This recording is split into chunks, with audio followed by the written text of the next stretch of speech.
Good evening and a warm welcome to everyone watching from home or in this chamber to the first scrutiny panel on children and young people services, and a very special welcome to those of you who are new to the panel.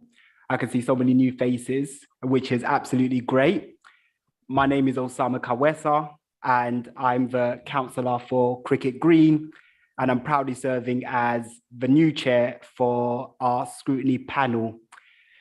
So because we've got quite a few new panel members, I thought it would be nice to go around and have the panel members briefly introduce themselves, just their name. We won't have the speakers introduce themselves because they can do that piece when they deliver their overview and presentations. So we'll start off with the panel members in the chamber, and then we'll get the panel members online to also briefly introduce themselves. So Councillor Charles, would you like to begin? Yes, I'm Caroline Charles and I represent Ravensbury Ward.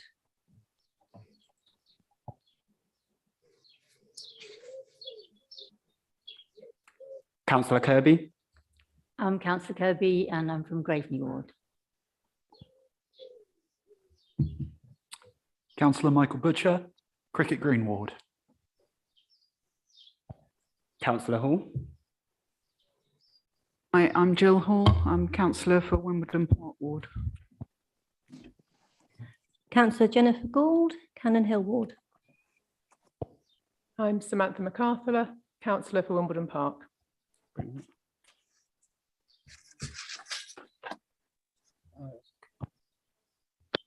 That'll do anyway. Good evening, Andrew Howard, councillor for Village. Thank you, members. Can I also get the panel members online to introduce themselves, our co-op members? Hello, I am Mansoor Ahmed, parent governor representative, Regards Lodge School. Thank you. I'm Una Stannard and I'm representing the Catholic Archdiocese of Southwark. I'm formerly the National Director of the Catholic Education Service for England and Wales, and I'm a former HMI. Ross Cordner, representing the Church of England Diocese of Southwark and former head teacher in a Merton school. Thank you very much, members. And oh, I'm very sorry. Stella's just informed me that I forgot our newest member to the scrutiny panel. Apologies, Becky. Please, could you briefly introduce yourself? Hi, Becky Cruz. I'm a parent governor at Bishop Gilpin Primary School. Fantastic. Thank you, Becky, and welcome to the scrutiny panel. And welcome to all new members as well. I'm really looking forward to serving on this panel with you all. This is a real honor for me because I'm someone who passionately believes there is no higher calling than protecting our children and ensuring they have every opportunity to fulfill their God-given potential. And I know I share that passion with many others who are in this chamber and online, of course. So before we get into the business of this evening, I would just like to take an opportunity to thank each and every one of you for stepping up to serve on what I regard to be one of our most important panels. I'm confident that this will be a space for learning, for challenging and offering constructive feedback at times, and for making recommendations where we see any gaps, whilst always remaining mindful that the work we do will help to shape services that our children and young people receive in the borough, and in some cases, determine their life chances for years to come. And so we owe it to them to deliver in our role to the very best of our ability. And as long as I'm chair, that is the standard that I'll be holding myself to.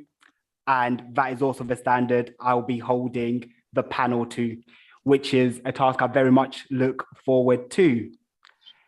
With that said, let us proceed into the agenda.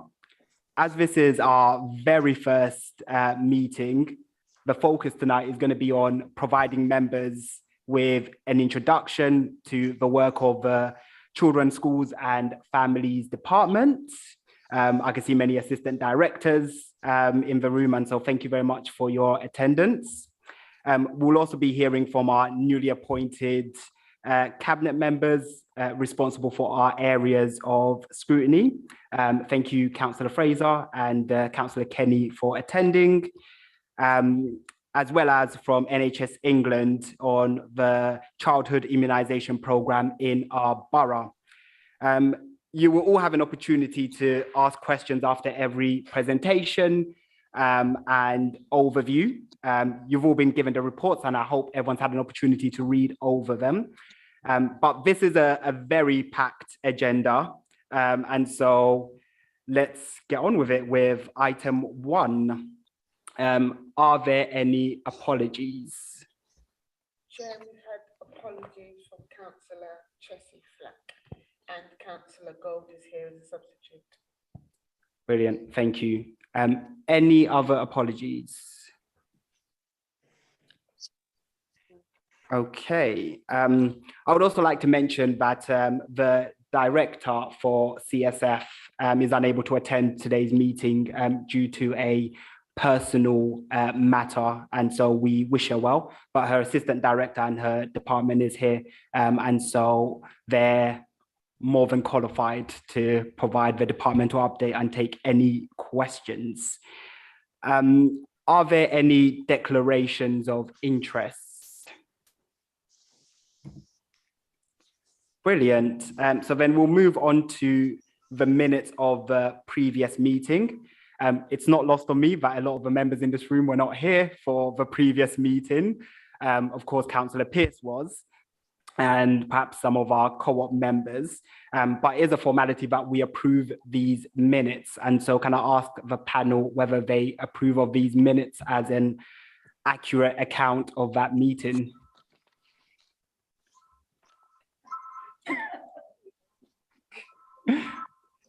Councillor Pearce?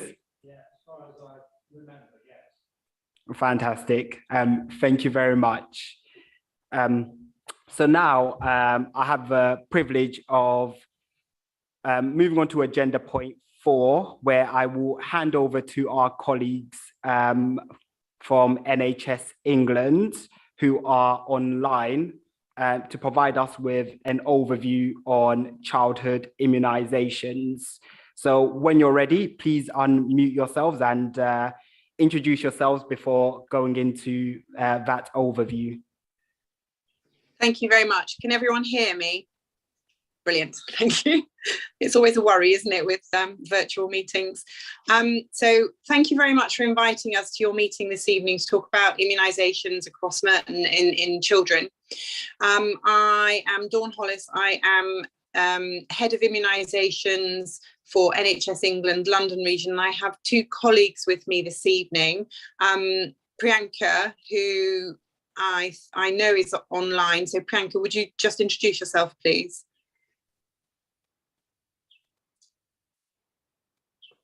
I'm hoping this works. Hi, can you hear me okay? Yes. Hello, my name's Priyanka Trahan and I'm the Senior Immunisation Improvement Manager for the London region for NHS England. Thank you. And Ellie Walker-Todd. Thank you. So I'm Ellie and I'm the Immunisation Commissioning Manager for South West London. Thank you, Ellie.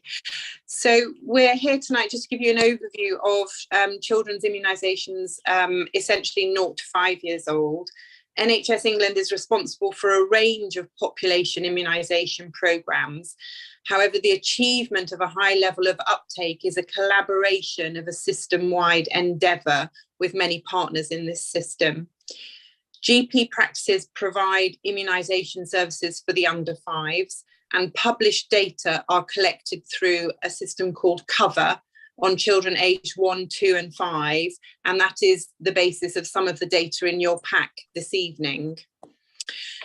Individual data is also obviously held on the child's health record with the GP, but also in what many people know as the Red Book, and that is held by the parent.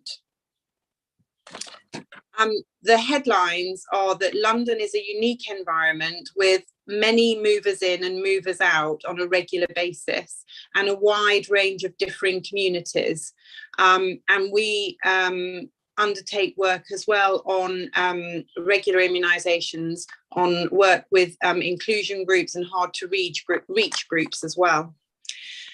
We do know that the COVID pandemic has resulted in additional difficulties with school closures, additional flu and COVID cohorts, with children of many age ranges needing to be vaccinated during the pandemic, and population concerns about vaccines, vaccine confusion, vaccine exhaustion, for want of a better word, vaccine hesitancy, etc. And many of these points are in the report. I'm going to hand over to Ellie briefly to take you through the data, and then I will very briefly, before questions, go through some of the next steps that we're taking to improve uptake across London and in Merton. Ellie, thank you. Thank you, Dawn. So I'm just going to give you an overview of the details that were included in the report. You'll see that there's data there taken from the latest cover reports for 0 to 5 immunisations. So the graphs and the tables compare Merton to other South West London boroughs, to South West London as a whole, so that's all of the boroughs included, London, and then England. So the first one within the pack is your 12-month primary course. So those immunisations in Merton have achieved higher coverage, so at 91.6%, and that's higher than the ICS as a whole, and also as higher than the London region, and coming close to the England coverage of 92%, which is fantastic. This was an improvement on uptake from Q2, which was 87.9%. Prior to this, the trend was very much that coverage was decreasing over the last 4 quarters, so it's good to see that increase in the last one. In terms of the 24-month HIB and MEN-C, so coverage in Merton was the lowest coverage of all South West London boroughs at 82.4%. This is lower than the England average. However, it does surpass the region as a whole when you look at that as an average. This is a slight improvement on the previous quarter by 0.2%, and overall we've seen a trend of that decreasing across the borough over the last 4 quarters, which is included in the pack. And then for your MMR1, Merton's got the second lowest coverage at 81.7% compared to other South West London boroughs, and is lower than England, however, again surpasses the region. This has decreased by 3% from the previous quarter, and shows similar trends to some of the other programmes which I'm going to come on to. So for your MMR2, there's been a drop off by age 2 and again by age 5, which indicate there are some need for improvements around the system's ability to do call recall and track children. Q3 was 73.1%, which is a slight increase compared to the previous quarter, but again, over the past 4 we've seen consistent coverage. And then finally, the Preschool Booster, which we measure at 5 years. There's a similar pattern for the MMR2, so lower coverage than the region at 71%. England and the second lowest coverage compared to other South West London boroughs. Again, though, we have seen a slight increase compared to the previous quarter, which is really positive, but over the past 4 quarters there was minimal change. So overall, the 5-year MMR2 and preschool boosters have the lowest coverage of all 0 to 5 immunisation programmes in Merton, and the 12-month primary IMS having the highest coverage, coming closest to the target of 95%, which is based on the World Health Organization guidance. Dawn, I will hand back to you. Thanks, Ellie. So in terms of next steps as we begin to emerge from the COVID pandemic, I think there are many opportunities for the health community as a whole and for all the stakeholders and partners that have a role to play in ensuring that children have the opportunity to have their vaccinations and are protected against some significant diseases. And we've identified many of them in the report, so I'm not going to go through them one by one, but we're very thankful to all of our stakeholders and partners, and in particular the local authority is really good at flagging comms and media elements in terms of connecting with communities. And there's a recent initiative of COVID community champions, which I understand is working really, really well.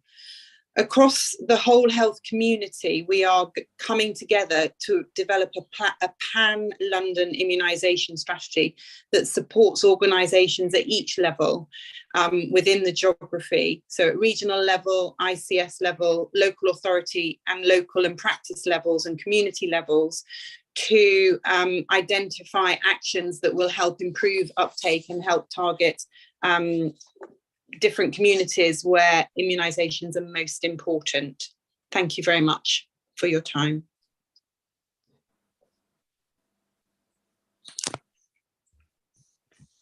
Thank you, Dawn, and thank you, Ellie, for that very useful overview. Now I will open it up to questions from the panel members. And the way I would like to conduct these questions is I will take 3 at a time, and to make sure everyone gets a fair chance to ask their question. I will start off with those who are online, and then I will pick from the members in the chamber. So are there any members online who would like to ask a question?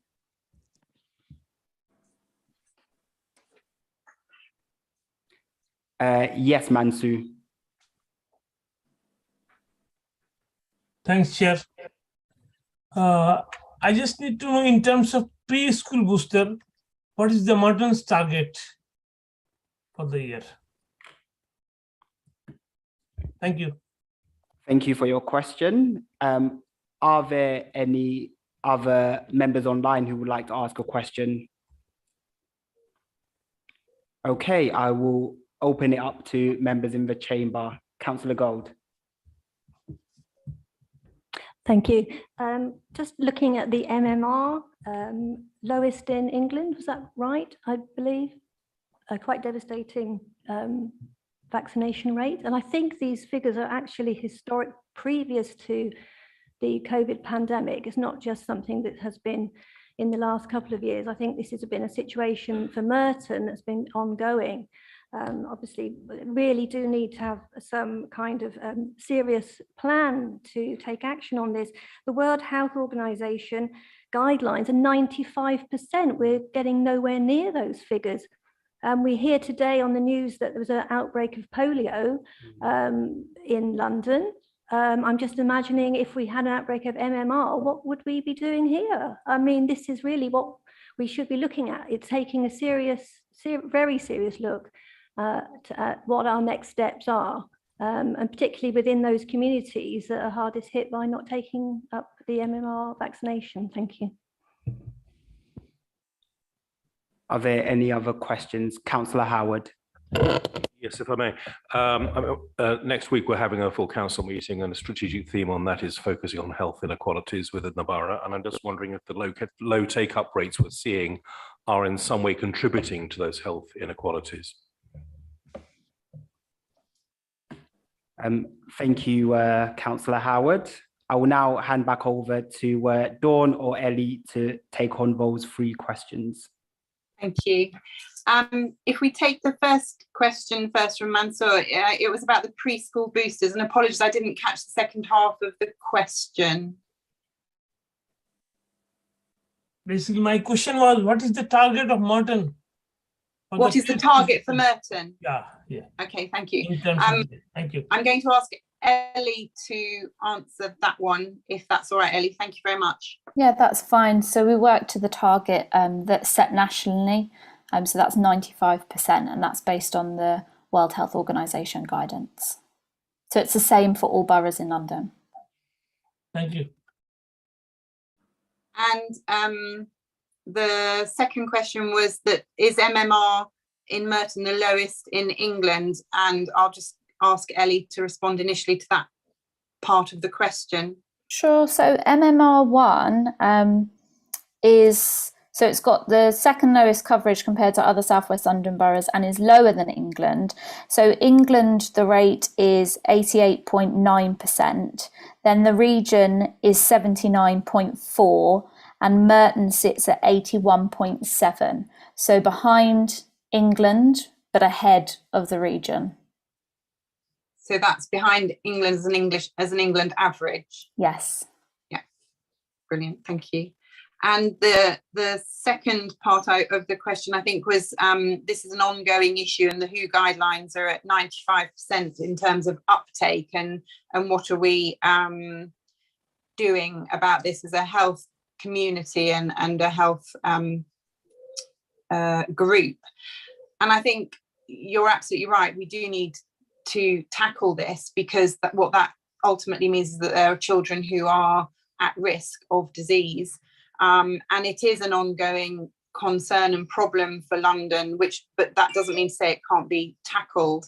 There have historically and continue to be a number of initiatives that can help with this, and they're listed out in the report.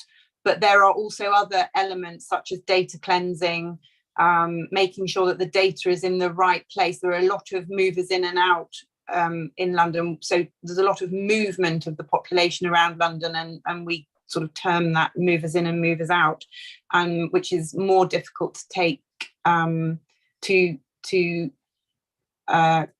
keep an eye on and understand what that data is meaning. But following the pandemic and both the lessons that we've understood from the pandemic, but also this sort of golden opportunity, is the launch for that pan-London immunisation strategy, which actually will have actions at many levels across several different strands of work, such as working with communities that are harder to reach, working with inclusion groups, and all those groups it is really important to reach those communities that historically perhaps have not taken up vaccinations, etc. And I'll ask Ellie in response to that, and also in response to Howard's question about health inequalities, is that contributing to the low uptake? And I think you're right, it's a bit of health inequalities are contributing to low uptake, and low uptake is in itself contributing to broader and wider health inequalities as well, and it's almost a cycle, isn't it? But I'm going to hand over to Ellie to talk a little bit about some of the health inequalities work. I have to completely agree with you, Dawn. It's very much a cycle in terms of access in particular. So I think a few kind of key things to highlight, which should make a difference. They're either happening now or they're upcoming. So from later this year, opening hours for GPs will be extended, which is absolutely fantastic in terms of access. So thinking about families and their capabilities of getting to appointments and making sure that their children are immunised, that will have an impact, which is very positive. Also, there's a pilot going on currently in Merton called Digital Forest, which is tackling health inequalities. It's very much in place to strengthen health promotion with local community groups. There has been a co-design process, which I think is wonderful, with relevant communities within the borough, and it's looking at improving maternal and newborn health.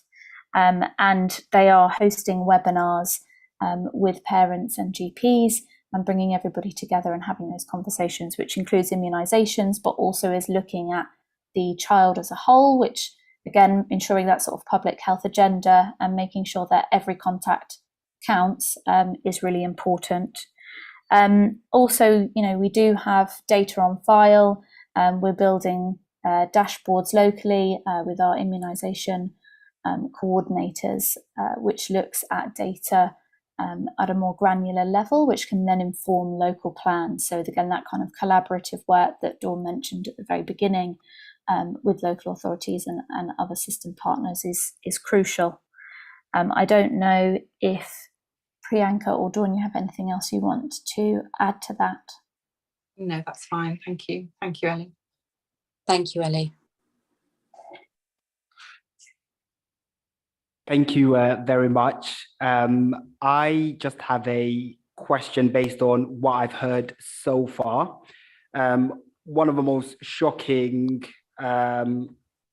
bits of data I came across when I was reading the report is the fact that Merton has not achieved a 95% vaccination coverage to get to herd immunity for some of these preventable diseases, which you've already spoken a bit about with regards to the reasons for that. But my question was around, in terms of the strategy to try and overcome these challenges.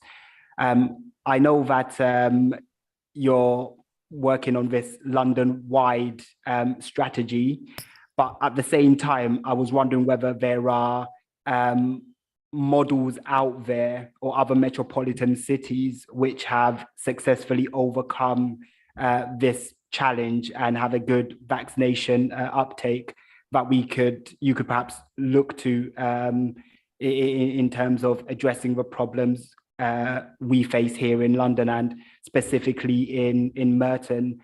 And also, if you could speak a bit to what are the real long-term dangers of if we don't get that vaccination uptake up to where the World Health Organization says it has to be. Thank you. So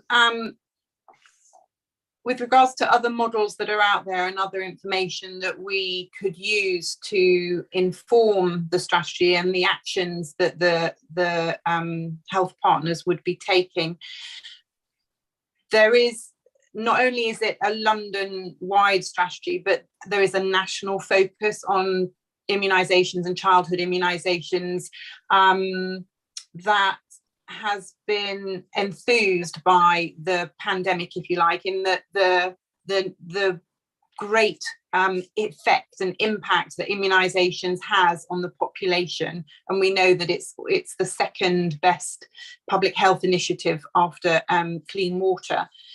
That there's a real national interest in improving immunisation uptake rates as well as a London-wide interest. And so as an English health community, if you like, there is a lot of work going on about sharing models of best practice, sharing information and actions that work. Quite often there are very, very similar themes. So it is about understanding and learning how to access, how to make contact with communities, how to understand what it is that they might need or want in terms of information, education that may help them make a decision, help them be informed about healthcare and immunizations in particular. What sort of style of communication, comms and media access work and are seen and understood and looked at by various different communities, different age groups, etc. Training for healthcare professionals, and as I talked about before, knowing and interrogating the data and making sure that data is as accurate as possible, again, is also vital to understanding that local picture and then that national picture.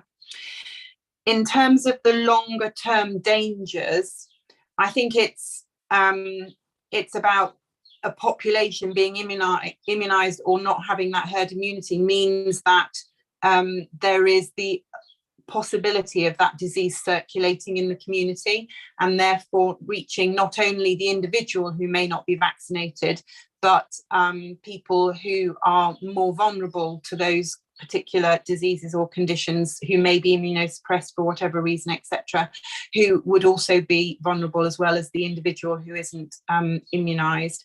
And I think that's one of the longer term dangers. Ellie or Priyanka, is there anything else you wanted to add to that?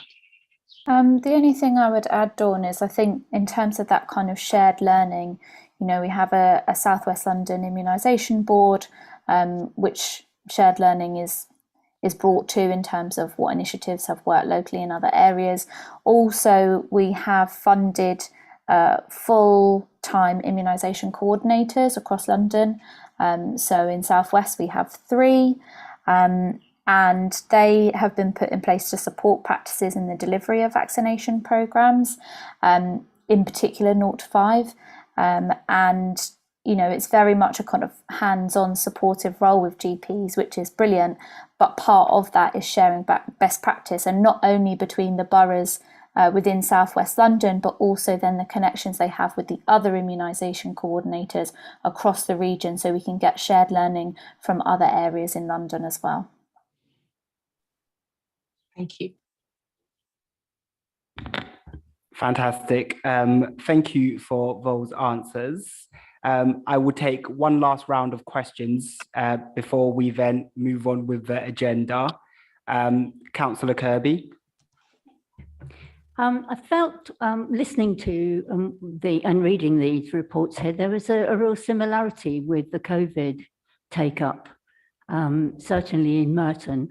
I'm just thinking about, in my particular family, I have relatives who are totally opposed to the MMR, who strangely accepted the COVID vaccinations, which I was completely surprised by, and I think it has changed their minds.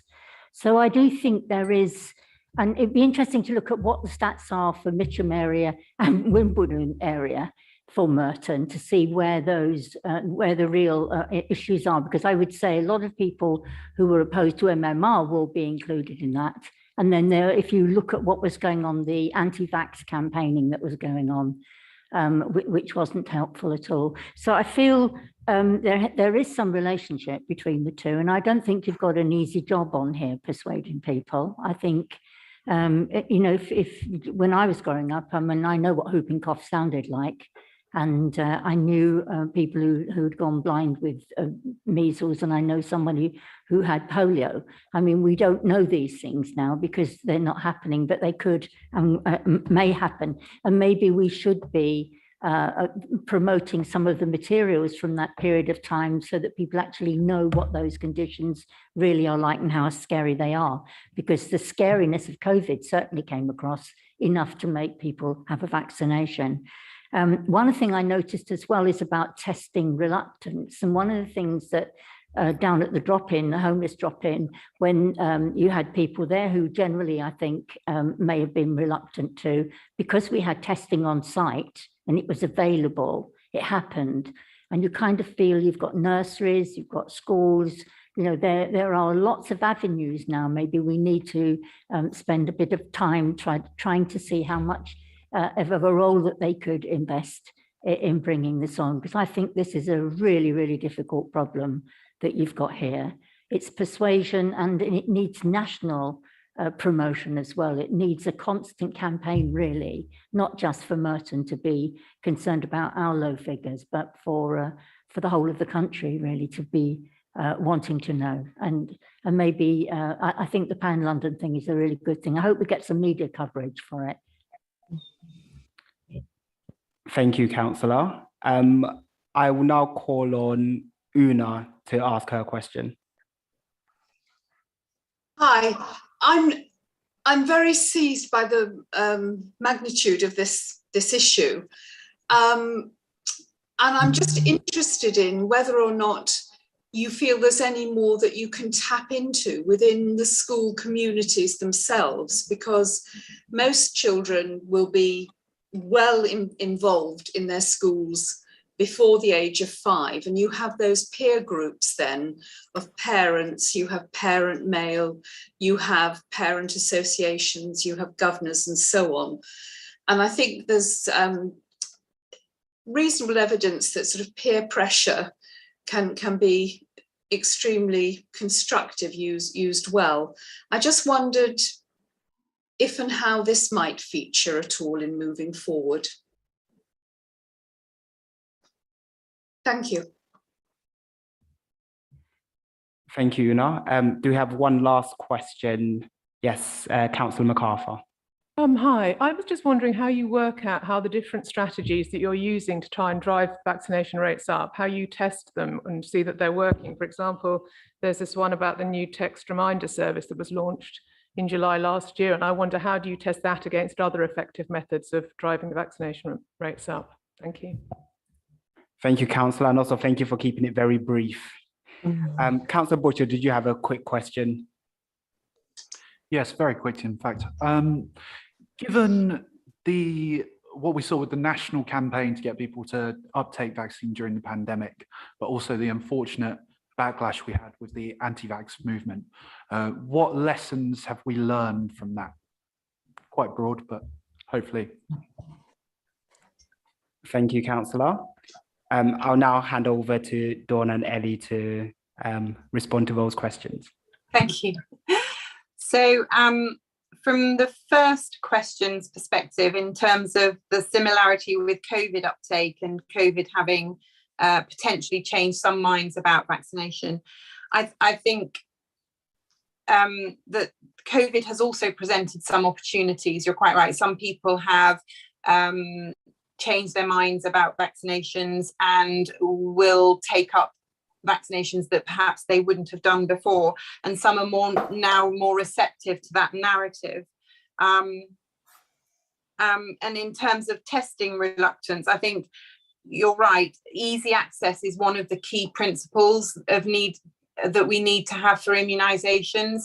The easier it is to be able to get the immunization, whether it's where it's located or access to the information, will increase the success rate of uptake of that vaccination.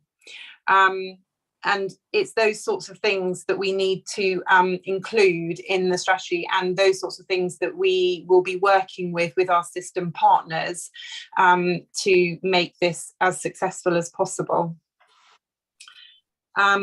Before we move on to the other two questions, I'm just going to check with Priyanka and Ellie whether there's anything they would want to add to that. Can you hear me okay? It's Priyanka here. Yes, thank you, Priyanka. So just to add on that for Councillor Kirby's question, we have literally launched a MMR and preschool school readiness campaign just for London this week. And literally we are taking a digital first approach, but there are posters and so on that will be used in early learning education centres and settings as well. So that is very much a London bespoke programme that will be running throughout the whole of the summer period. So not only are we using national resource, but we are working at a London level as well. Just wanted to add that. Thank you. Thanks, Priyanka. And for the second question, is there more that we can do to tap into schools and peer groups, especially sort of that starting school group as they enter into reception? You're absolutely right. It is a golden opportunity to access those parents in terms of preschool, their preschool boosters, etc., and checking that they have had their immunizations. We do link with the school nurses and with the school entry programme, and we do some of that work with our local authority public health colleagues. But there is always opportunity to do more, and this, as Priyanka was saying, this is a golden opportunity to launch some new initiatives and actions that we can take to achieve some of that. Priyanka, is there anything else you would want to add at this point about those sort of preschool sort of September initiatives? I think you've covered a lot of it, but I just wanted to know whether there's anything else you wanted to say. I'd also like to add that we are actively asking GPs as of this week to actively recall children in other words, those children that may not have had any of their vaccines, because in effect it is an evergreen offer, but there will be a lot of communications going out this week around that. And we are actively working with integrated care system leads and primary care leads to ensure that when parents do actually call the practice, they are given an appointment in a timely manner. And as Ellie said, she referred to the extended hours that will come into effect. And we are hoping that appointments will be offered, for example, in the evenings and on Saturdays as well. So we will be actively doing that over the next week. And that's all to add. Thank you, Dawn. Thanks, Priyanka. The second part of Una's question was, I think, how do we test that the services have worked or that the actions have made an impact on uptake? And that's a really good question, because we need to be sure that actions that we take have an effect, because otherwise we may as well stop doing them. And the text messaging, for example, absolutely has an evaluation criteria to it. So we will be evaluating that service. There have been a few hiccups with some of the data on that one, but we will be evaluating that service after a number of months to understand sort of what impact that has made on uptake for those particular targeted parents who have unvaccinated children. And I think it's also important moving forward that as we develop the strategy and the actions within that strategy, that we're then going to continuously evaluate what impact and effect those are having on the uptake rates, because it's really important to focus the work that we do in the most appropriate place. So absolutely, we will be doing that. Ellie, is there anything else you wanted to add from a data perspective to that? No, nothing from me, Dawn. Right. Thank you. And then finally, the final question was, in terms of what lessons have we learned from COVID? You're absolutely right. There are a number of lessons that can be learned from COVID. And we have already had what we would call what we called a vaccination challenge day last week, where we brought various services together to understand what worked well from COVID, what we could use in the future moving forward. I think we do have to be slightly cautious in that the vaccination programme for COVID was a pandemic response.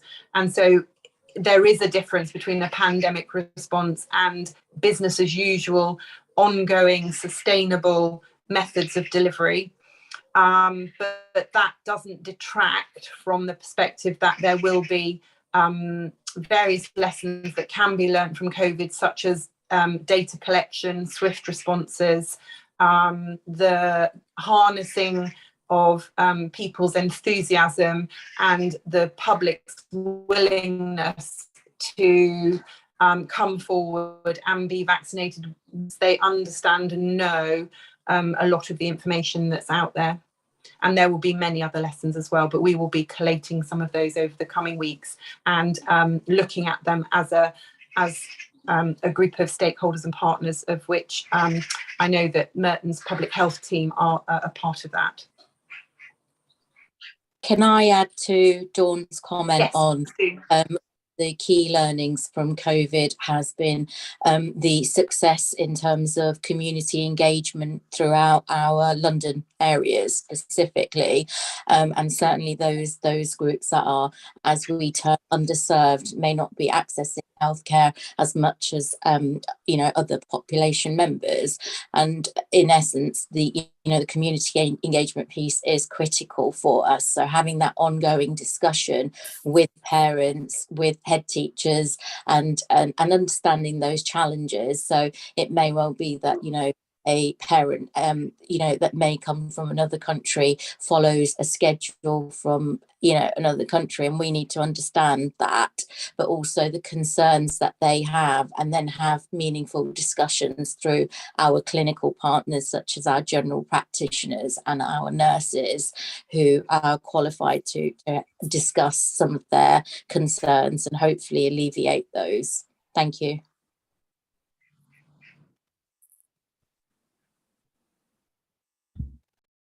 Thank you very much for responding to all of those questions, which required quite some level of detail.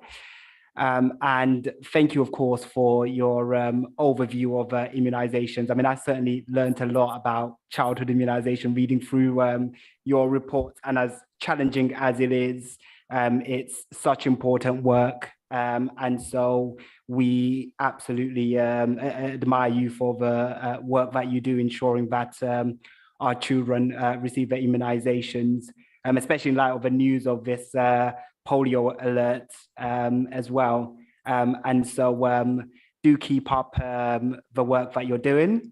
And at some point, perhaps we could have you back to update us on the London-wide strategy and how effective it's been and the impact it's had on our borough as well. And so thank you again for your time. You are, of course, welcome to observe the rest of the meeting, but if you've got other matters to attend to, then you're also welcome to drop off the call now. Thanks again, and have a good evening. Thank you very much for inviting us. Thank you. Yes, thank you very much. Okay, so now we'll move on to agenda item 5, which is the department update. And so I'll hand over to the CSF team to please introduce yourselves, and then please provide us with your overview of the department, bearing in mind that a lot of members are new to the panel. Yes, thank you. Thank you, and good evening, councillors. So my name is Dhiraj Chiba. I'm the Assistant Director for Children's Social Care and Youth Inclusion. I'm Richard Ellis. I'm Interim Assistant Director for Strategy, Commissioning and Transformation. Good evening, councillors. My name is Elizabeth Fitzpatrick, and I'm the Assistant Director for Education and Early Help. Good evening, councillors. My name is Farah Ikram, and I am the Head of Service for Performance Improvement and Partnerships.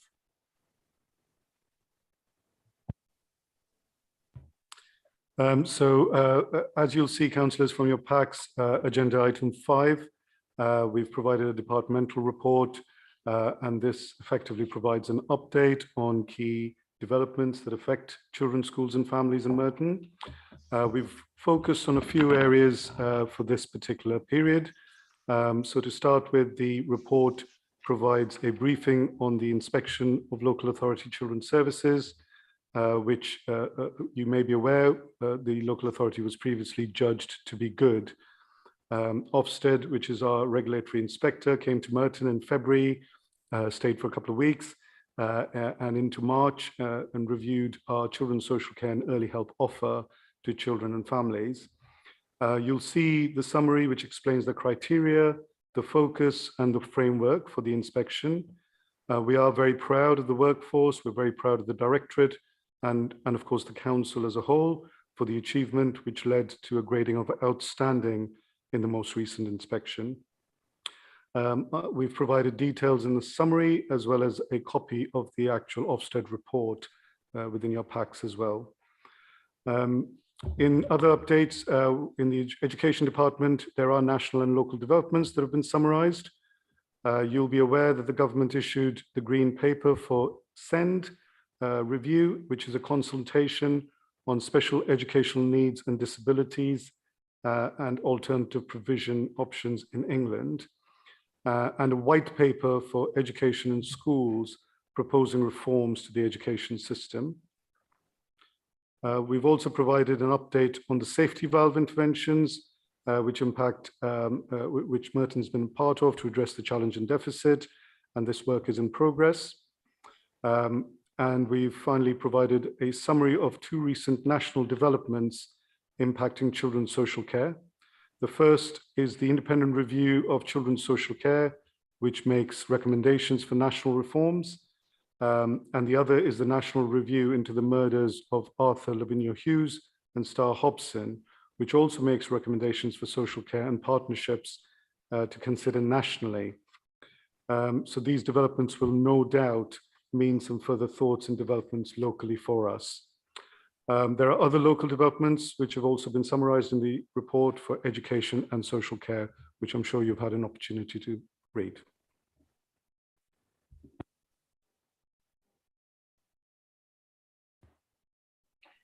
Thank you, Diraj, for that brief overview. Now, I imagine there are quite a few questions for this section of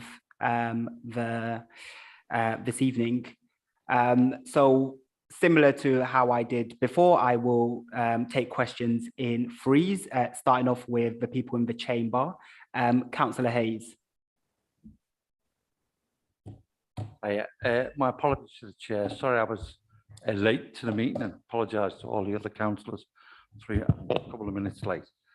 It's kind of a data. I mean, if we think about children's safety in a global context, it's a pretty depressing thing when we look across the pond. Has there been any? This is the first question. Has there been any kind of overview to look at safety in schools? I.e., I mean, in the States, they're talking about single point of entry, stuff like that. I'm not suggesting we'll have the same problems as the USA, but it may be timely to look at that. The other question I'd like, which relates to the adults, the teachers in the schools. Do we have any defibrillators in schools? And if we do, how many schools are there? And how many is there a defibrillator in each school?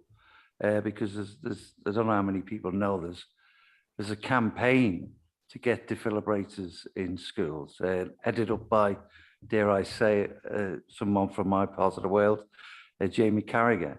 So just those two questions. One, have we taken account of, as I say, I'm not suggesting for a single second that we face the problem that they face our cousins across the pond, as it were. But, you know, have we looked at things like, are we going to look at things like single point of entry? If you already have, my apologies, I'm a new councillor. And secondly, is there any audit of defibrillators in school, thinking about the adults, you know, teachers and, of course, caretakers and the like? Thank you very much, Councillor Hayes. And can I just remind all members that when it comes to questions, short and sweet is my recommendation, so we can get in as many questions as possible. Are there any other members in the chamber? Yes, Councillor MacArthur. Hi, well done on the report, which is really good. One of the areas that's identified as needing for improvement is children when they come into care out of hours. And I just wondered what the approach was at the moment, and if you'd given any thought to how it might improve. For example, is there a safe house or something that people can be taken into immediately so they're not left in a dangerous situation where perhaps they might run away or something like that? I just wondered how you approached it at the moment and what you were going to do to improve. Thank you. Thank you, Councillor. Now I'm going to turn to those online, see whether you've got any questions. No? Okay. So there is one question that I would like to add, since I like to do things in threes. So going back to the Ofsted report, so it's absolutely great that our child services overall were rated as outstanding, and that's a testament to the hard work of your department and all the practitioners. So it's an absolutely phenomenal result, especially building on the inspection in 2017. But I noticed there were two areas which were rated good, and one of them, Councillor MacArthur touched on, the out of hours care. The second area was around flexible needs-led housing offer for care leavers. Could you touch a bit on what the approach is to improve performance in those services? They were rated good, which is still a good result, but what work is being put there to improve that service to outstanding also? Thank you. Thank you, Councillor. I think I'll take the first two questions and then hand over to Diraj. In terms of safety in schools, obviously the incidents in America are horrifying, and I know for our school communities gives them pause for thought. I think it is interesting the way that it is seen that there is a need for a single point of entry and to set that up as an initiative, a new initiative in American schools. I think you'll find, I would very much hope that, I think this is very much the case in Merton schools. We do have already single points of entry with electronic gates for the most part, with phone entry so that people can buzz themselves in. The broader issue of safety in schools, we have a team in the local authority, in the council, who support schools with the development of their emergency planning. And there will be a range of things that they will be getting schools to think through, the risks involved, the mitigations they would need to put in place, the preparation should a serious incident occur.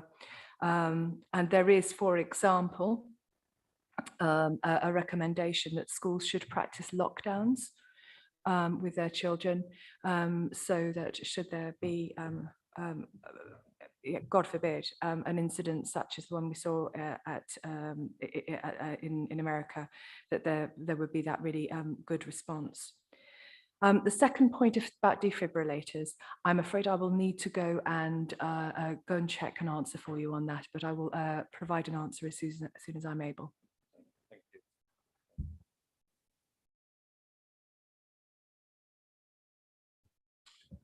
So I'll pick up the next two questions. So the first question was the area in the Ofsted report around children in care, coming into care out of hours. And the question was what the approach and the improvement plan was. So to start with, I would probably want to clarify. So the area that Ofsted questioned or asked us to consider was the way in which children were received into the care of the local authority in those emergency situations. So we're talking about a very small number of situations where children come into care out of hours in an emergency. And safety was the utmost of importance in the way in which that happened. The issue that we are contending with is in those scenarios, the police had to step in and support with the placement of those children. And our position is that should be an exceptional circumstance, and that we have social workers do the placement, because of course we know the needs of children. Our out-of-hours service is commissioned and jointly represented by Sutton. They offer this out-of-hours service to 4 local authorities in the region, and up until this point they've offered us a good service. We are working very closely with the directors and the officers in Sutton and the other local authorities that are part of that venture to resolve this issue and make sure that we're able to place children in the best possible way out of hours as well. And like I said at the start, these are exceptional circumstances, and they did happen. We're learning from them, and we want to make sure that we improve from them. The second question was the areas for improvement, which is the other area for improvement that Ofsted identified, which was about a flexible needs-led housing offer for care leavers. So there are a range of activities we're undertaking. So Children's Social Care and Children's Schools and Families works very closely with our colleagues in Community and Housing. And one of the areas of work we are looking at is the Joint Housing Protocol to offer a needs-led approach. Children's Social Care, for care leavers, we allocate personal advisors, and we undertake pathway planning from the point 6 months prior to their 18th birthday. So actually the planning and the plan for independence starts early on. The challenge for Merton is about its availability of stock and availability of properties. And actually this issue arose when the first offer wasn't as ideal as the young person wanted it to be, and there were some individual needs that needed to carefully be considered as part of the future offers. We take that on board, and there's a series of activities going on through our departmental management team to review some of the options available to us. And there's a program of activity going on at this stage. we'll probably be able to report on that in some months to come. Actually, on that point, one of the areas we identified on the work plan as an area of focus for this scrutiny committee is our role as corporate parents. My thinking is that we should hold a special scrutiny session on our role as corporate parents. And so that will perhaps be a good place to delve a lot deeper into that matter, along with other social care issues as well. So thank you for that. I will take another round of questions. Let me check whether there's anyone online who would like to ask a question. Mustn't forget our participants online. Okay, can I take Councillor Butcher and then Councillor Kirby? Hi. Reading in recent days about planned changes to allow unaccompanied refugees from Ukraine to come to the United Kingdom, I just wanted to see if you could briefly summarise what provisions we have in place for any unaccompanied minor refugee. Thank you.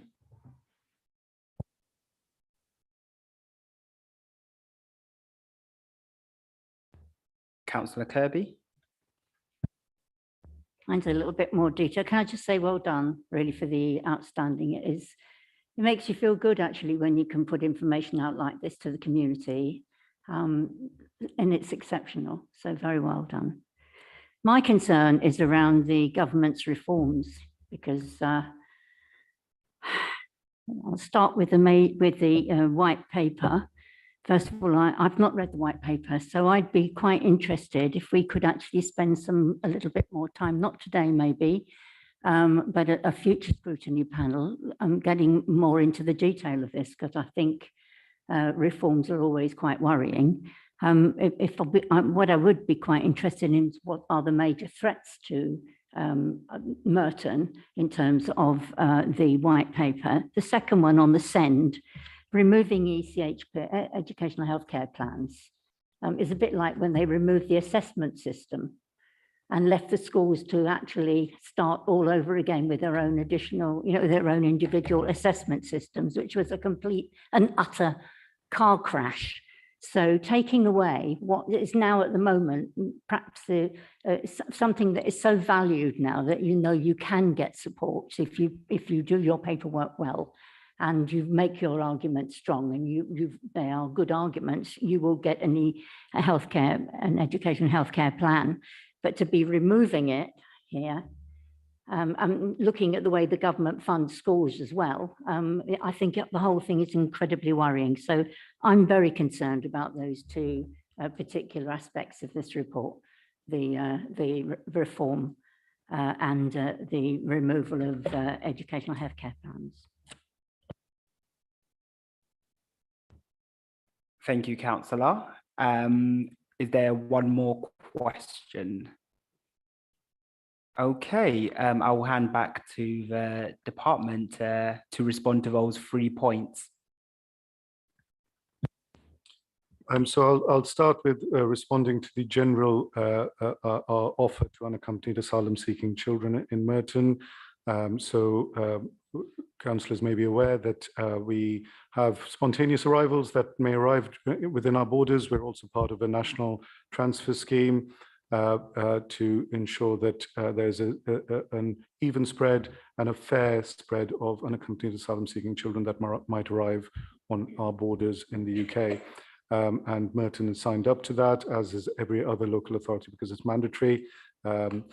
So our offer to unaccompanied asylum-seeking children effectively through our front door is very much about ensuring that they have somewhere to stay very quickly, that they're safeguarded, we assess their needs, and we put together a response plan based on their needs. And we would apply the same principles for unaccompanied minors coming from Ukraine, except for the fact that they wouldn't automatically, to begin with, be looked after children to the local authority. These are still early days from the government's announcement. There's a series of workshops and webinars that have been set up for us to explore that further. What we have in place are a number of different routes, which I'm going to hand over to my colleague Richard to explain a bit further as well. Thank you. So there are various routes for Ukrainian refugees to arrive in the UK. The two main ones are the Friend and Family Visa Scheme. The second is Home to Ukraine.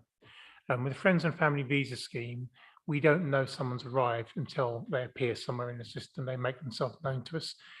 Quite bizarrely, when the application is made, the Home Office asks for the details of the sponsor. They do not ask for the end destination of the arrivals, which strikes me as quite peculiar.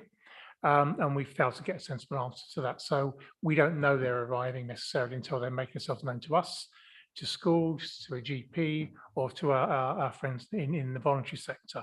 Fortunately, we have good networks in Merton, particularly through Polish Families Association, who are very well connected with the community. So we do tend to get to know about them.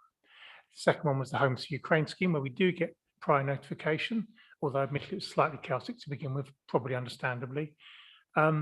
Unaccompanied minors were not meant to be part of those schemes, but some unaccompanied minors did arrive through those schemes. It's not quite clear how that happened, but given the speed people working at, perhaps that's not surprising. They tended to be older unaccompanied minors, 16, 17-year-olds, not 3-year-olds, for obvious reasons around travel. And where they did arrive, we put the appropriate checks in place as soon as we knew they'd arrived. Actually, in every case, we decided they were best off where they were, safest and was best for them than an alternative, which would probably be a care setting with strangers. Mostly they were people that were known to them. So now the government is looking initially at allowing those minors who already registered on the Home to Ukraine website to come to the UK and to go to their host as already identified.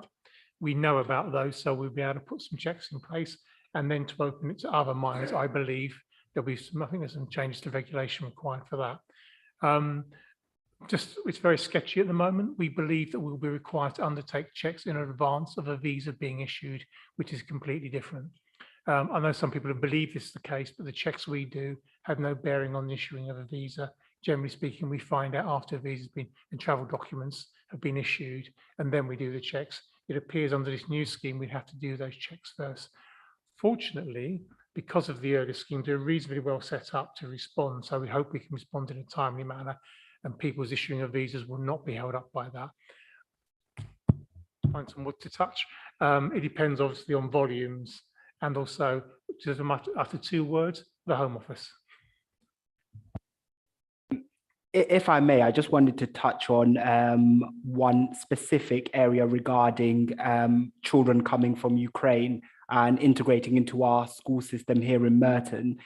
So I read on the report under school admissions that 95% of children from Ukraine were placed in our schools within 15 school days of arrival. And I just was wondering for further clarity, the other 5%, were they just placed after that 15-day period? Is that it, or were you unable to place them into schools? Very briefly to respond to that, Councillor, they're not taking a long time to place. It would be just outside that target of 15 days. Okay, thank you. I will move on to Councillor Kirby's question next, if I may. I think more scrutiny in terms of the white paper, I'm sure would be a really good idea. We've had, since the publication of the white paper, the contents of the schools bill published. So there is a lot more detail in there, more to get to grips with. I think that just very briefly, because I think you asked, you know, you asked maybe what some of the threats were. There are some very interesting things in the white paper, some things that actually could be very helpful to us in terms of the quality of our education on offer for our children. But there are some things that are going to provide some challenge. I'll just bring up one point. The government will be setting an expectation that by 2030, 90% of children will leave primary school having achieved the expected standard in reading, writing and maths. Now, this is ambitious. We like ambition. The concern that we, and I think our schools have as well, is the national average prior to the pandemic was in the sort of upper 60%. That was prior to the pandemic. So it will not be as strong countrywide this year because of the impact of the pandemic on some children's learning. I think it is also a challenge from the point of view that both the white paper and particularly the green paper, but the white paper also mentions that they want schools to become more inclusive. Now, 15–16% of the population nationally have a special educational need or disability. Now, again, ambition, and we need to be ambitious for our children with SEND equally. However, it's going to be a challenge for 5% of those necessarily to achieve that, because a number of those will be, the majority of those pupils with SEND will be working just below age-related expectations.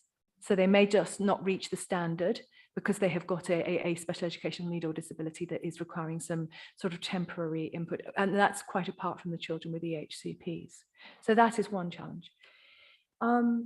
I think just to pick up on some of the things which could be useful to us, there are principles within the white paper, which is including a rigorous commitment to using and building and sharing evidence so that every school knows what works for their children. So an evidence-based approach. I don't think we can argue with that. We need to be putting in place intervention, support approaches that are things that we do know work. And then the second is a focus on enabling collaboration between teachers, schools, and wider children's services.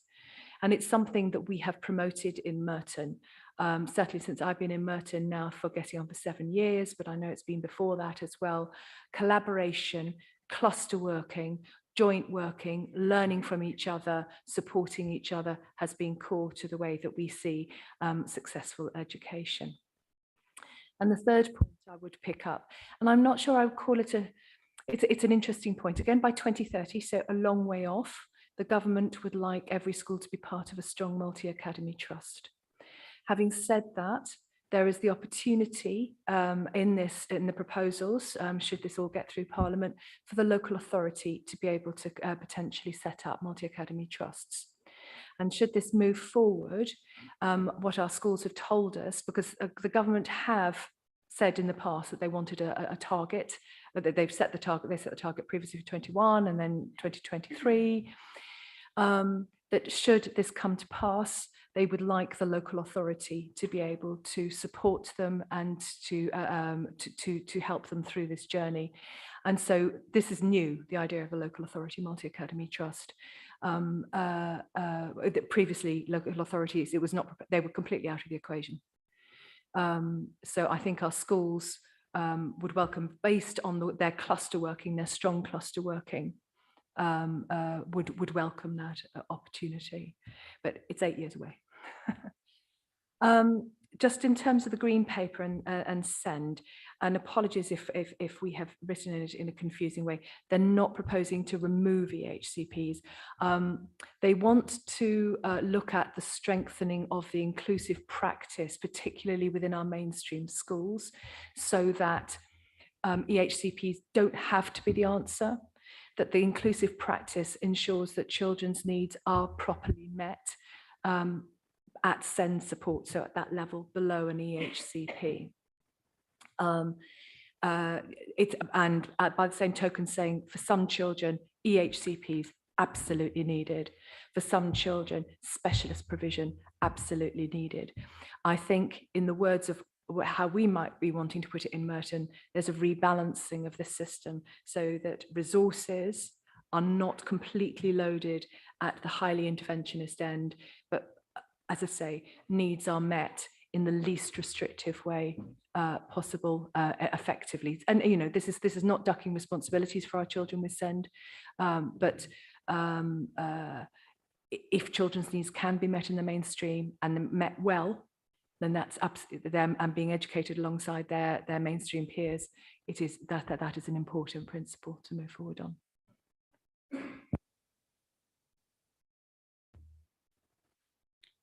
Thank you for those answers. Now, what I'm going to do is I'm going to move on to the next agenda point, but I would greatly appreciate it if you could stick around because some questions that might arise could call on your specialist knowledge. Now we would like to welcome the two newly appointed cabinet members for our area of scrutiny. Firstly, congratulations on your appointment. I know that you both have a background in education, and so it seems appropriate that you were appointed to these roles.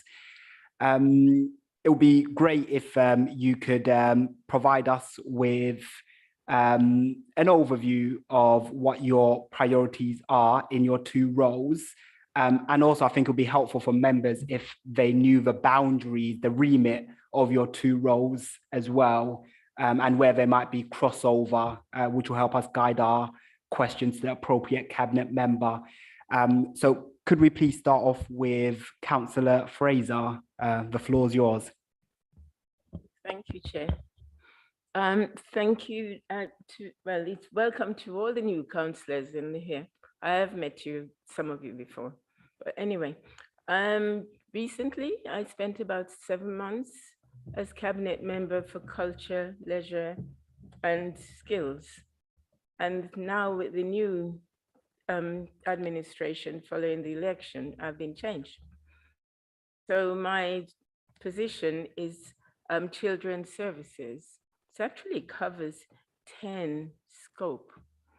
It's quite a lot really to think about. When I first looked at it, I thought, oops, that looks almost unmanageable. But for those who don't know, I am a lecturer, but not in schools, but for colleges and higher education. But I have taught childcare for many years, like 13 years. And I've been governors for schools locally, and I'm governor for colleges, Southend's group of colleges. So most of these things on here are not new to me at all. It's just that it's just about 1 month since I was appointed. The area is vast.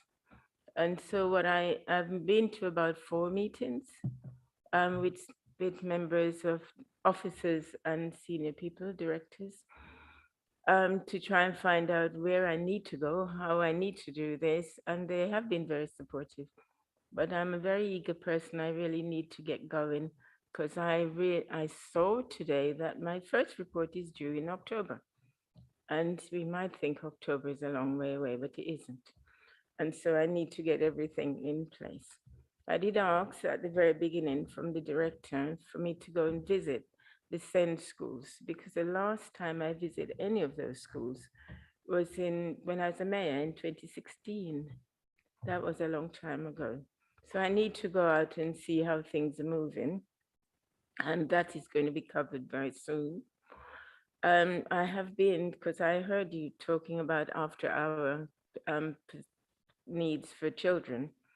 I spent 2 hours at Acacia Center last week.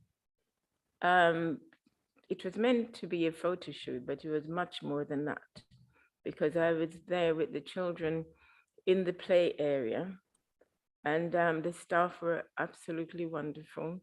The children were very independent considering they're primary school children, but they were very safe, and you could tell they were very happy. Everything was fine. And so parents come and collect from there.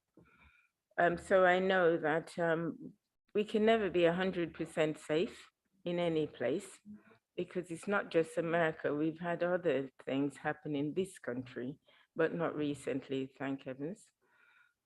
So one of the points on my agenda, my scope, is safety of girls. The safety of women goes to my colleague. So she will tell you about that, Sally, in a little while. And it also crosses other portfolios, because I'll just run through them probably to you. So I'm supposed to ensure the children trust is fulfilling its partnership role. I think I hope I'll be very good at that, because I've worked with a lot of people in the community. And the last position that I had, there were many partners also, and I'm seeing them again in different roles. And so I think I'll be able to do that. Plus, South Thames group of colleges have a center for special needs children, which in fact I was on the strategy group and helped with discussing to build that Aurora Center. Children are doing very well, high needs. So when I'm looking at this, whoever takes over from me, or if I'm still around, the children have a process, a journey, and somewhere to go instead of outside of this borough. To help children, the next bit is to help children with, it says including disabled children. I actually don't like that term. I would like to see it changed to children with disability, because they're not disabled. We should enable them, but they do have functions that are probably needing help. So that I can see, but most of the disabilities that I've met so far seems to be more emotional and educational. And so when we talked earlier on about MMR and polio and all of these things, some of them are historical, we don't see much of that now. But children are there with mental health needs, and some of that is to do with COVID, because there were, as my grandson, who is 9, said to me, I feel like a prisoner. And I said, why? He said, well, I'm locked in this house. And he's not locked in the house, but he wasn't able to go to school and he couldn't meet his friends. And yes, something was set up by his parents so that he could talk to them 1 hour a day on their iPhone. And so that helped quite a bit. There are also other things happening which we need to link. In the community, we've got supplementary schools started because of the pandemic. And where possible, I do speak about it because it's growing and it's helping the children to sort of bridge the gap of the things that they left out during the pandemic. And so those are some of the things. I'm supposed to be supporting families to stay together. Well, I'm a JP in the adult court and the family court. So I'm quite well versed in what to be done there. And I really believe that children should not, where possible, be living with anybody else but their family. However, we do know that there are problems. And only recently in the news, there's a lady who drowned her 4-year-old. And now it's turned out that she had mental health issues. So we need to be looking wide at what's happening. And that will be part of my role. Corporate parenting, I'm really, really pleased to see it's on the agenda. And in fact, we have a meeting this week. And so hopefully every one of us will turn up because we are all corporate parents. Send support statutory duties, that was mentioned just now. And I've read some of the papers, but we need to go further into that. Early years centers, I've mentioned already. I've visited some of them, and they're doing a grand job, but nothing is ever totally finished. So we need to keep working. Safeguarding, we've talked about partnership, and corporate parents, we will all be looking after our children because that's our part. Where the next bit was youth justice service. Well, having worked in the courts, I sentenced quite a few young people because they did what they shouldn't have done. But in fact, when I first started, and that was 13 years ago, I thought, we really need to find out where is it we're sending these young people, because their life will be tarnished and they probably won't even get jobs. So we had to visit, whether we liked it or not, visit different centers. And I did do a course, which nobody sent me on, but I wanted to know what was happening. And sometimes we need to be inquisitive and learn without somebody telling us to do it. And the joint responsibility, I've already mentioned girls, protecting them from violence. And of course, I think we all know that there was an incident which happened, as far as I remember, in Hackney with that school situation. That came up at a meeting a couple of days ago as well, where it should never have gone the way it went. And now all of us are having to learn from it. I have a bugbear about this idea of learning from things, which I'm not sure if we just tick in a box sometimes to say, yeah, we learned from that, we've seen this, and then it happens again. But that it was just mentioned just now anyway about safety. And I know from visiting the schools that you can't really get in there just as you want to. You can't even jump the fence if you want to. So you need to press that button, identify yourself, and if you're known, then you'll be let in, and you still have to report at the desk. So hopefully we are taking as much as we can to prevent children being abused. And sometimes it's not about strangers, it's about the same family. Because having worked in the courts, there are some children who are not allowed to see mother or not allowed to see father, apart from following the instructions of the court, but they do find themselves at the schools anyway. So we should be awake and looking at those things. The main things that I have on my portfolio that I need to think about, one has been mentioned already, it's Ofsted. I am delighted that we got outstanding. I'm not so happy about good, because I like to see all outstanding, but I was still surprised that Ofsted even gave that, because there was not so long ago, they said they weren't awarding anybody with outstanding. But it's there, and I'm grateful to the staff and everyone who worked. I wasn't part of that, so I'm not taking any sort of credit for it, but we are all Merton parents, whether we have children or not. So we need to work at the 2 points that's already been mentioned.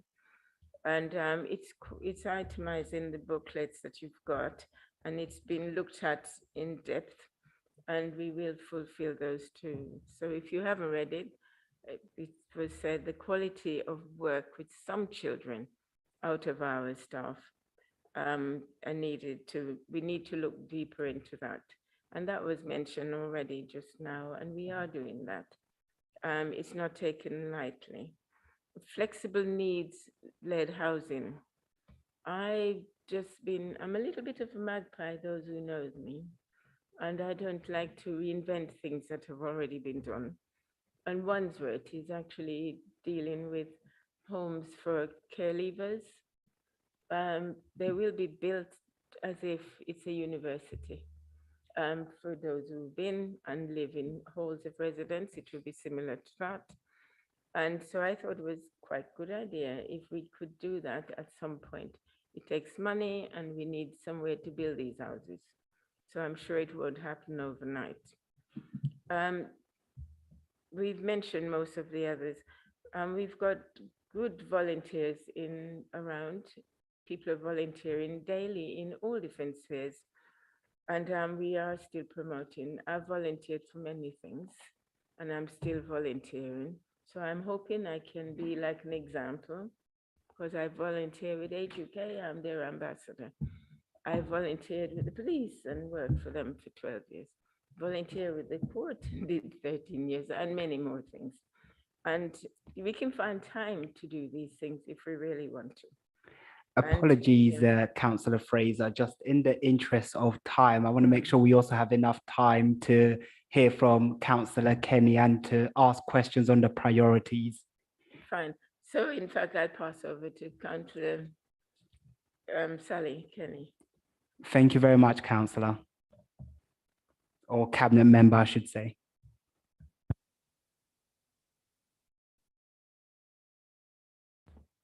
Good evening to you all, and welcome to the CYP, which I used to chair, and I certainly have a passion for this area. I'm an educationalist. I taught in Merton. all my teaching career before I went to work for a university. When I worked with the initial teacher training program, I made sure the outstanding teachers came to Merton, especially the schools where I was a governor. So I was keen to attract quality teachers in. I think Merton has so much great work going on from the director level through to the schools and everyone who supports learning of our children. And I think I want to support and challenge all our schools to do the very best they can and to celebrate the good work they do, the good work that is done throughout the education system in Merton at all levels, because there is outstanding work going on. And I want to work with the directors and head teachers and all the schools to make every school in Merton outstanding, which is a tough call, but they can all be a little bit better. My priorities, do you want me to talk about my priorities now? Yes, please. If I go on those. I've been having a tremendous amount of meetings, and thank you very much to all of you putting up with me and my sometimes very simple questions, but to get to grips with everything. And I'm very grateful to the support I've had from all the directors at the moment and their teams. I'm particularly keen, I've read the green and the white paper, and there's good in it, but there's things to question in it. And it's great that we are collaborating to respond to the green paper.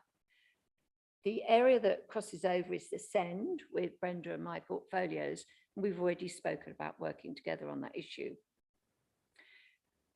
So because I'm cabinet member for education and lifelong learning, I anyway believe education is from birth to the grave or the cradle to death, whichever way you want to put it. And I think whether that's learning for education, self-fulfillment, or as a hobby, it is important at every level. And I think education for 90-year-olds who follow up a hobby, my own GP retired and did another degree. It's what stimulates, and that's needed for good mental health.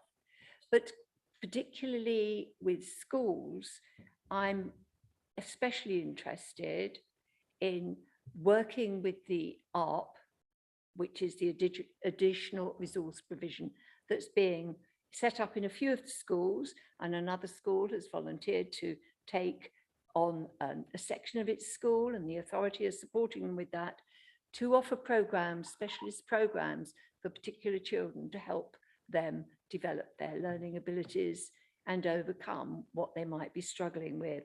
So I'm very keen to support that implementation.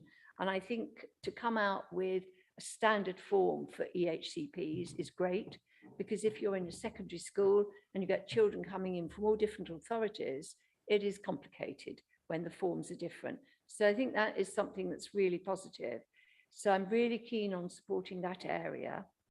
I've said about the challenge for all age groups and the celebration.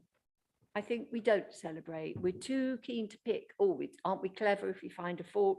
Aren't we clever if we say, have you done this? Have you done that? But I think we need to celebrate, but always monitor. And I think that's what the authority does, is monitor with schools and work with them to bring out the best they can. So I want the best for every single child.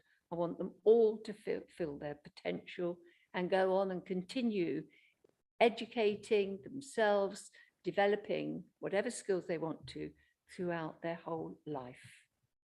Thank you. Thank you, Cabinet Member. Now I will open it up to any questions regarding the priorities that have just been laid out. Any questions from the chamber? Any questions online? Okay. Well, I suppose everyone acknowledges you've only been in the role for just over a month, and probably be a bit harsh to have questions at this stage. But we hope that you can also attend future meetings when we will get into the impact of your policy suggestions and the other areas that CSF is working on as well. Would very much appreciate your attendance in those meetings so we can, hold you to account for those decisions and that performance in the areas that you've laid out. So now we'll move on to the next agenda item, which is on performance monitoring. And it'll be good for panel members to get an overview of the amber and particularly red performance indicators that we need to be aware of and look into. So I will hand over to Farah to give us that overview, as well as to give us a bit more information about your role as well. Thank you, Chair.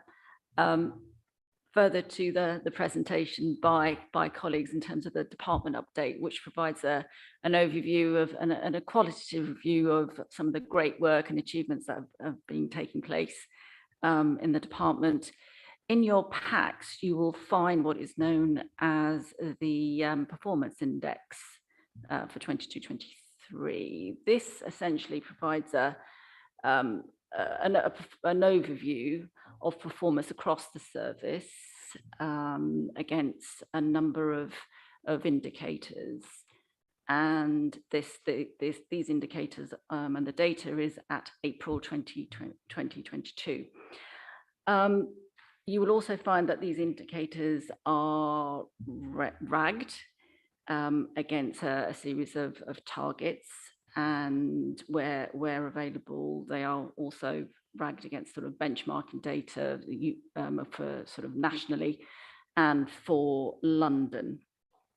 So hopefully that gives you an idea of what the actual performance index is providing in terms of an understanding and hopefully an understanding of how the service is performing. Now, what I'd like to do is to bring your attention to what is known as the exception report, which goes through some of those areas of the dashboard stroke index, which are ragged and rated amber and red. So what I'd like to do is to just to briefly go through the various indicators. So if we look at indicator number 6, which is under the series of indicators that are classed as grouped as child protection, you'll find that percentage of reviews completed within timescale for children and child protection plans. Now, this indicator is amber. I mean, this indicator we monitor every month, and the performance data clearly shows that we've ragged ourselves at amber. But if you look at the previous quarter, our performance has been 100%, and it's been consistent. There's been a slight dip in April 2022, but and we're monitoring that those figures quite closely and performance quite closely. But if you actually look at the benchmarking data, the national benchmarking data for the UK and for London, we are doing exceptionally better than the benchmarking data shows. So, but as I said, we will be monitoring the situation quite closely. And then if I can move you on to indicator number 13, which is the average number of weeks taken to complete care proceedings against a national target of 26 weeks. And this is reported on quarterly. This is a national target that was set for Merton. We rated ourselves as amber at 41, which again, it shows that we're actually doing better than the UK average, which is 47 weeks, and therefore we will be working quite closely, quite carefully and quite diligently to try and address those issues. But there are a number of factors that affect the sort of the number of weeks taken, and that includes, court proceedings, and some of those issues which are actually outside the authority's immediate control, and that includes court availability and the timeliness of expert witnesses. But as I said before, we are looking to improve performance there. And the services sort of has a monthly court and PLO tracking of meetings, including legal representatives on a quarterly basis. So moving on to indicator number 14, which is, again, we rate ourselves as amber, which is the percentage of looked after children cases which were reviewed within the required timescales. We are slightly below target, which is at 94%. Our actual target was 96, so we are slightly below, but we've decided our rating is amber again. And again, that is, it's quite right that there would be a short delay where sort of placements and the situation may have changed for that child. And while some of those matters are related to court hearings, others are also related to sort of making sure that those the records and information are completed and signed off promptly. So again, we are ever so slightly below target, but again, we're looking to improve performance there. May I bring your attention to indicator number 20, which is rated a red, and that's our number of in-house foster carers that have been recruited. Again, in terms of our target there, we were looking at a target of 11. It has proved particularly challenging to actually recruit. Recruitment has proved extremely challenging, partly because of the pandemic, and there's always room to improve, and we're looking at refreshing our communication strategy for this financial year. We're also looking to promote what is known as the Mockingbird Model, which is very much a concept of normalizing foster care and looking at the extended family model, where we have a number of foster carers working together and corporately to actually support each other with a foster carer who has extensive expertise in the area. So that's something that we are looking to develop and as a model here. And in terms of indicator 23, which refers to the percentage of 0 to 5-year-olds estimated census population for areas of deprivation whose families have accessed children's centre services. Again, we've rated ourselves as red. We are under target at 32%, where our target was 55. Again, the pandemic has had a real impact in terms of families being able to access children's centre services. And now, as children's centres are opening up and there's face-to-face provision, and there are a number of parenting programmes that are being used, and the development of the family hub model, which has been promoted by the government, we're anticipating that numbers will improve over the next few years, but that's the situation at the moment. May I then bring your attention to indicators 28 and 29, which refer specifically to reception year surplus places. We have rated ourselves red for that particular indicator. The government, the recommended range in terms of surplus places in the reception as well as secondary is between 5 to 10%.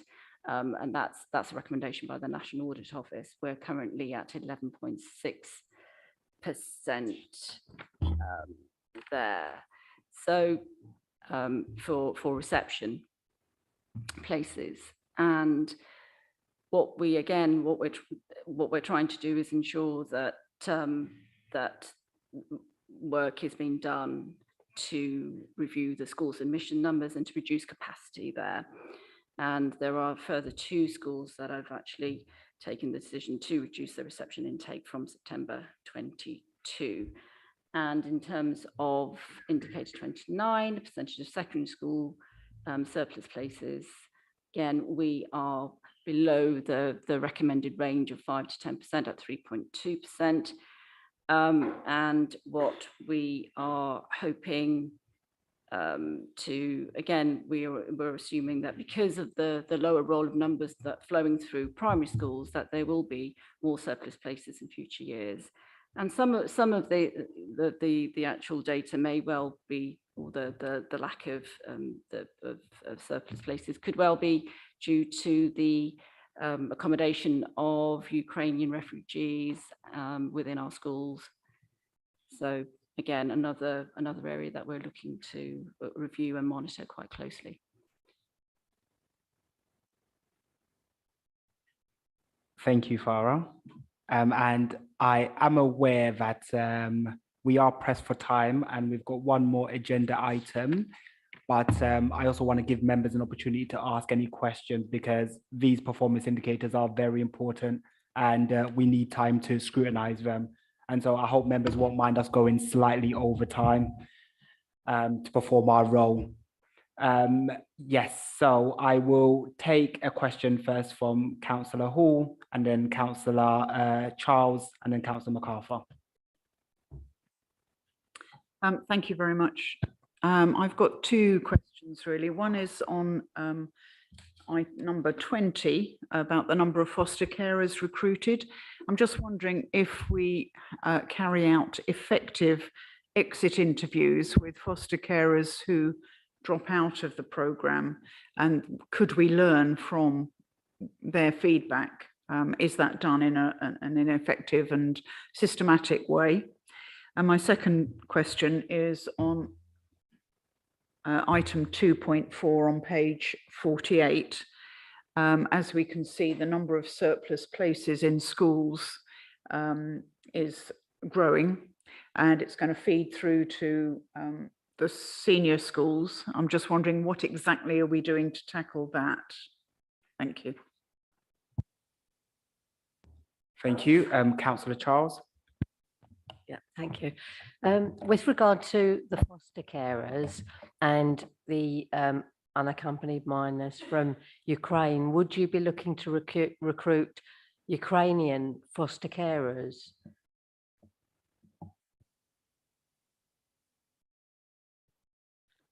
And Councillor MacArthur. Hi, this might seem a rather stupid question, but I'm new to this. When you say you rate yourself as something, is it within a specific set of criteria? So if you fall below this, you get this, and you go above that. Is it specific, and who is the person, or how is that set up? I just wondered how we rate ourselves actually works. Thank you.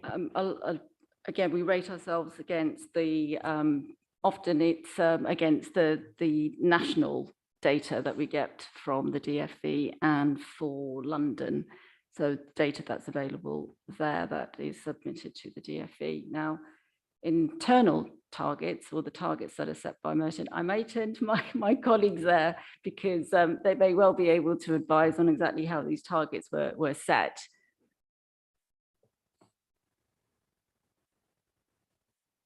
I can talk to the children's social care targets. As my colleague Farah said, some of them are set by the DfE. Some of them are based on national indicators and national trends. So it's about us educating ourselves as to what's going on nationally and set ourselves ambitious targets to do even better. And every time we achieve a target, we push ourselves to do better still. So some of them are nationally set by the government, and some of them are based on our performance and improvement planning. While I've got the mic, councillors, I will answer the first question that was asked around foster carers, exit interviews. Do we undertake them and learn from them? So in short, absolutely. So each foster carer has an allocated supervising social worker for the entire duration of their foster care journey.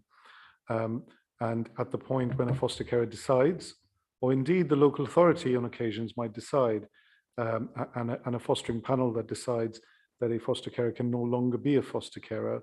They are interviewed, they are spoken to, and the information is considered by a panel, a fostering panel that considers why a decision is made either by the foster carer or by the panel and local authority as to a foster carer no longer wishing to be or being able to be foster carers.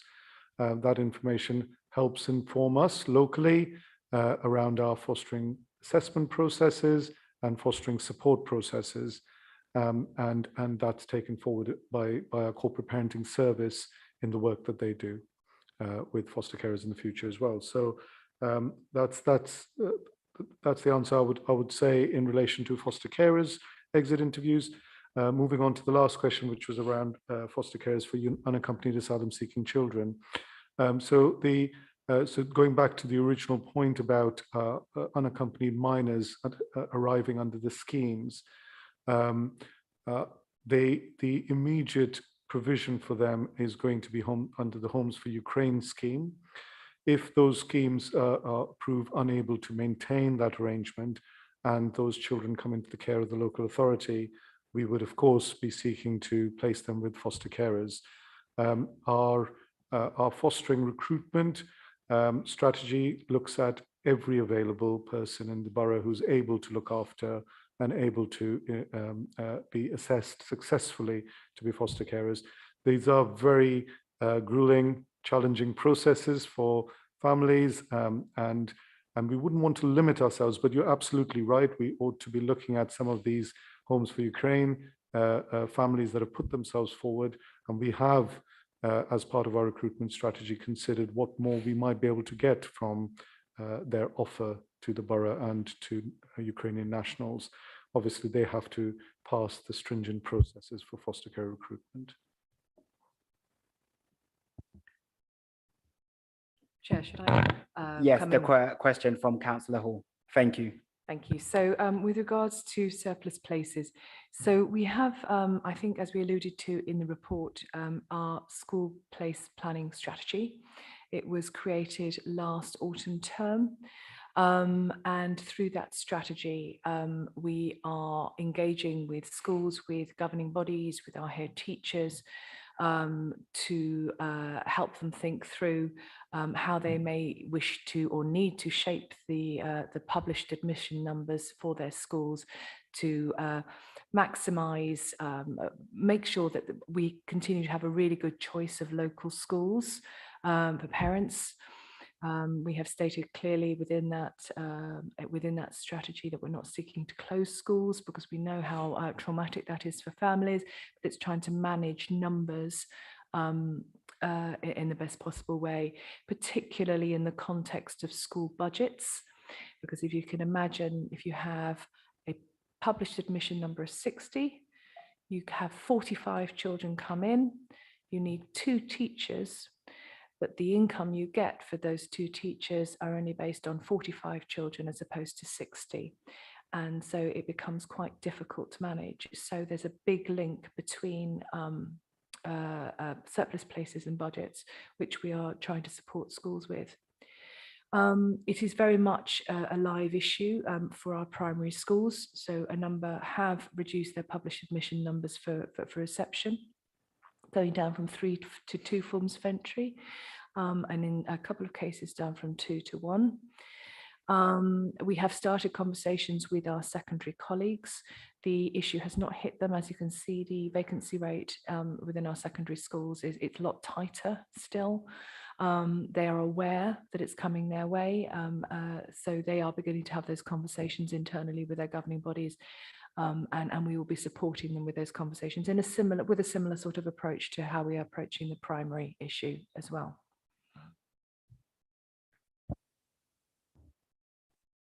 Thank you, Elizabeth, and thank you to the other officers for your responses. Can I also add that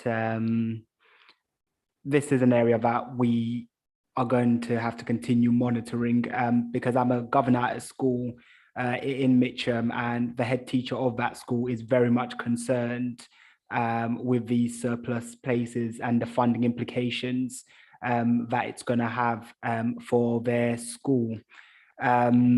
Also, going back to the issues around the recruitment of foster carers, that is, I'm starting to appreciate it's going to feature quite heavily on that corporate parenting day as well. So I will look at where we can schedule that in the calendar of scrutiny meetings, because it's clearly an area of great interest from panel members. So with that, we will move on to the last agenda item, you'll all be pleased to know. I'll be very happy if we can wrap this up in 5 minutes, because we'll still be within our time allocated. So the next agenda item is the work program that we agreed upon when we carried out the topic selection not so long ago. And these topics were based on a consultation that was carried out where we got submissions from panel members, from members of the public, from the CSF, and from that we were able to put together a work program for the coming year. But I'd just like to stress, this work program does not prevent us from taking on additional areas of scrutiny should they arise. It's just the outlined program that we're going to try and stick to, but there is still scope to take on other areas of scrutiny should that need arise. So with that said, I'm going to hand over to Stella to give us an overview of that work program, and my hope is we can come to an agreement very quickly so we can all get on with our evenings. So over to you, Stella. Thank you, Chair. You pretty much said what I was going to say. So I'd just like to direct members to the list of suggested items in Appendix 1. And it's just at this point for you to agree whether you're happy for me to work with the department to schedule the topics set out here into a work program for the year ahead. As the Chair said, it's flexible. If something comes up that you need to scrutinize, then things can be moved around as you see fit. But this is just the first draft of a work program, and it will help to determine the topics that you look at for the next meeting.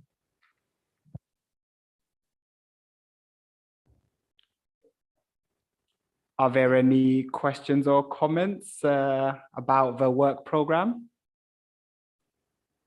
Wow, I am honestly blown away. I expected a bit more feedback, but I'm glad that everyone is in agreement. And so, Stella, we can get on with putting together that work program and incorporating it into our schedule.